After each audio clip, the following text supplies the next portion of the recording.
Nous sommes à la pointe sud du Finistère, à bord de l'Étendard. Ce bateau de pêche d'une dizaine de mètres traque la sardine, le fameux poisson argenté, pêché depuis la nuit des temps.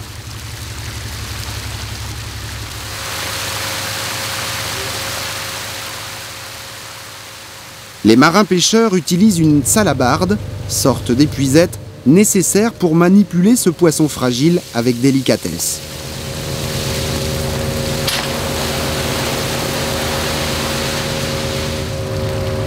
Le marché de la sardine en conserve, c'est près de 110 millions de boîtes vendues en France et par an, soit environ 100 millions d'euros de chiffre d'affaires.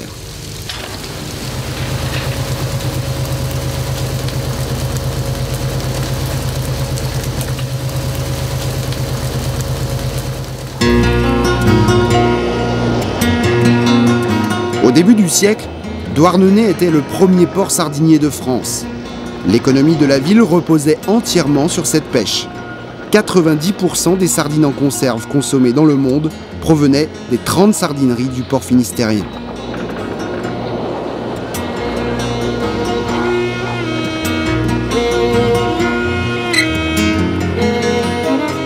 La pêche à la sardine, c'est la plus belle pêche. Les anciens disaient que la sardine qui était pêchée dans la baie ressemblait à de la soie, par exemple. Alors que celle qui était pêchée aussi bien dans les coraux de Belle-Île ou à Concarneau n'avait pas du tout la même texture, quoi. Il y a 100 ans, sur le littoral, des Sables d'Olonne jusqu'à Douarnenez, 30 000 femmes, employées par une centaine d'usines, mettaient en boîte le petit poisson pêché par 10 000 marins.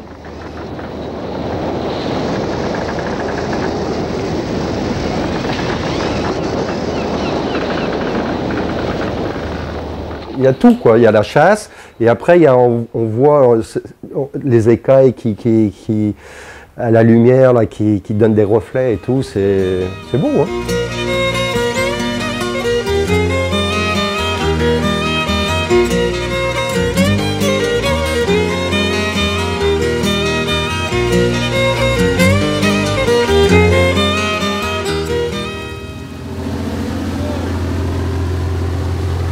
Retour à Saint-Guénolé-Pin-Mare, le premier port sardinier de France aujourd'hui. L'Étendard débarque sa pêche. Les sardines prennent immédiatement la direction des conserveries.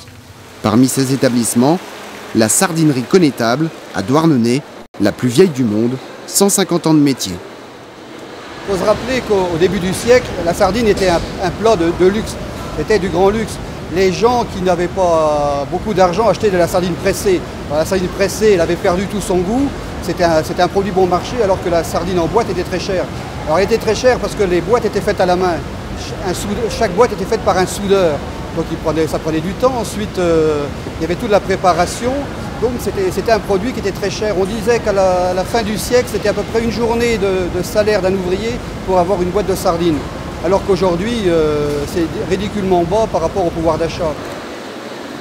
La technique de préparation de la sardine n'a pas changé. Les poissons sont travaillés à la main et cuits dans une friture d'huile d'arachide et non à la vapeur, ce qui permet à la sardine de se confire naturellement.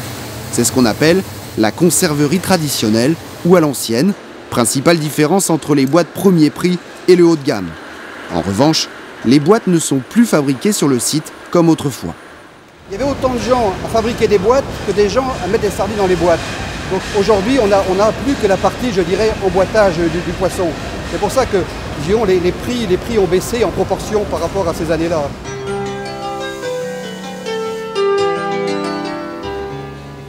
À l'instar de Connétable, les sardineries de Quiberon, il en reste 2, font partie de ces établissements qui ont misé sur la conserverie à l'ancienne.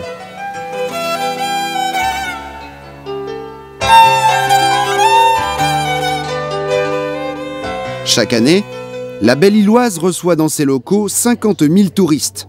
Ces derniers sont invités à découvrir le travail des ouvrières et à se plonger dans l'histoire de la pêche à la sardine. La sardine le long des côtes. Alors quand nous, on fait la visite avec nos personnes, et quand vous voyez toutes ces grilles de sardines, dont vous avez tout de l'argent devant vous, finalement, c'est un joli poisson déjà. Il y a le travail de toutes ces personnes, quand même, de toutes ces mains qui ont œuvré pour faire une boîte. D'ailleurs, très souvent, les personnes nous disent, ici, en sortant de la visite, on n'ouvrira plus une boîte de sardines de la même façon. Et si on ouvre une boîte de sardines, c'est pour la manger. Jean-Robert est l'auteur de nombreux ouvrages culinaires et gastronomiques. C'est un grand amateur et consommateur de sardines, passionné par ce plat qui pourtant atterrit tout près dans sa boîte sur votre assiette. Ne mangez pas tout de suite une boîte de sardines, gardez-la au moins 6 mois, 1 an, vous allez avoir une bonification de la qualité de votre poisson. Le principe de sagesse, c'est de retourner la boîte une fois de temps en temps, au moins une fois tous les 6 mois. Mais il faut y penser.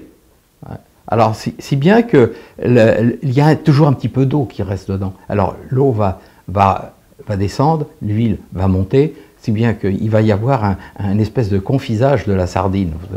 C'est à ce moment-là, bon, ben, vous vous régalez à manger une sardine.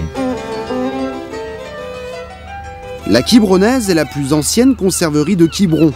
Les boîtes millésimées qu'elle produit sont assimilées à de grands crus, tout comme les vins de Bordeaux. Nous avons des gros clients fidèles qui se nourrissent depuis 3 générations. Donc en fait aujourd'hui c'est les grands-parents qui viennent et qui ont nourri leurs enfants et leurs petits-enfants. Ce sont les gens qui ont fait le tourisme à Quiberon. Vous savez bien ceux qui sont venus avant-guerre et qui ont construit les villas sur la grande plage sur le boulevard de Quiberon. Ces gens-là avaient pour habitude de se fournir en plusieurs dizaines de sardines, de boîtes de sardines qu'ils prenaient par carton et qu'ils emmenaient chez eux dans les grandes villes comme Clermont-Ferrand, comme Lyon ou la capitale, et qu'ils gardaient pour se nourrir l'hiver. Et en fait, ils consommaient petit à petit les boîtes qu'ils avaient achetées 2 ou 3 ans auparavant. Donc ces fameuses boîtes qui se sont bonifiées. Et en fait, ils ont perduré la tradition.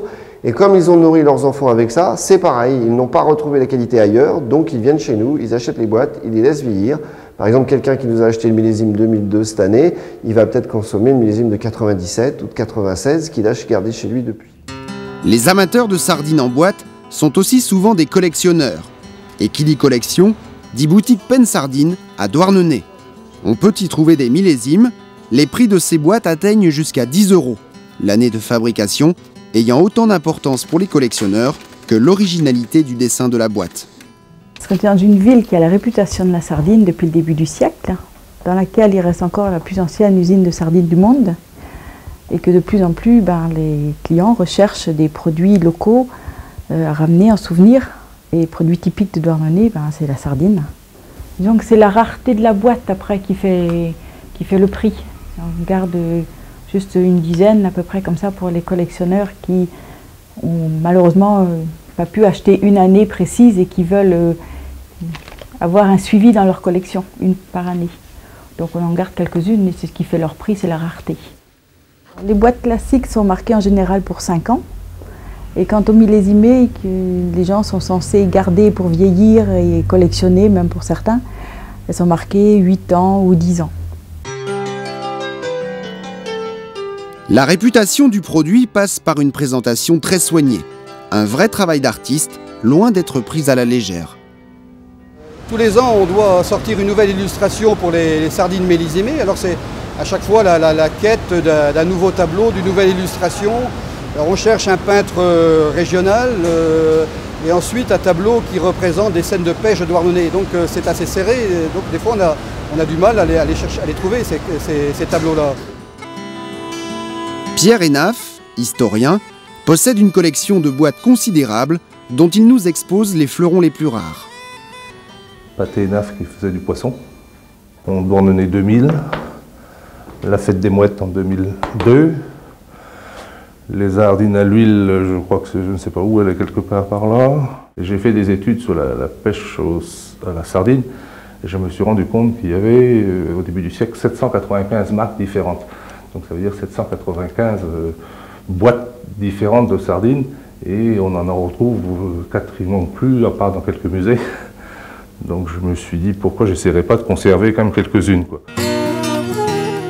En fait, que ce soit une question de boîte ou de qualité de poisson, la sardine est un mets qui a son terroir. Aujourd'hui comme autrefois, la meilleure façon de déguster une sardine en boîte, c'est de la servir dans sa boîte justement, comme cela se fait à nouveau dans certains grands restaurants. La sardine, c'est rarement servi dans les boîtes. Et c'est bien dommage parce que ceux qui avaient des sardines de qualité, eh bien, ils servaient dans la boîte.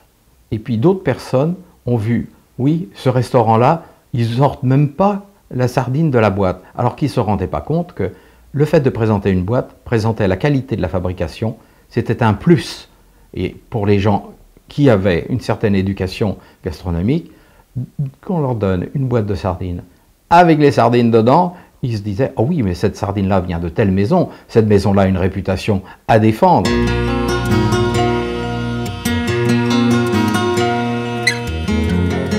Depuis une vingtaine d'années, le marché de la sardine en boîte n'en finissait plus de baisser. Depuis 4 ans, surprise, les ventes repartent à la hausse. On doit en partie ce phénomène aux boîtes de sardines millésimées qui ont redoré l'image du produit. Celui-ci avait été sérieusement écorné par des produits industriels et d'importation bon marché qui avaient fini par déplaire aux clients. Ces boîtes millésimées ne représentent pourtant qu'une infime partie de la production.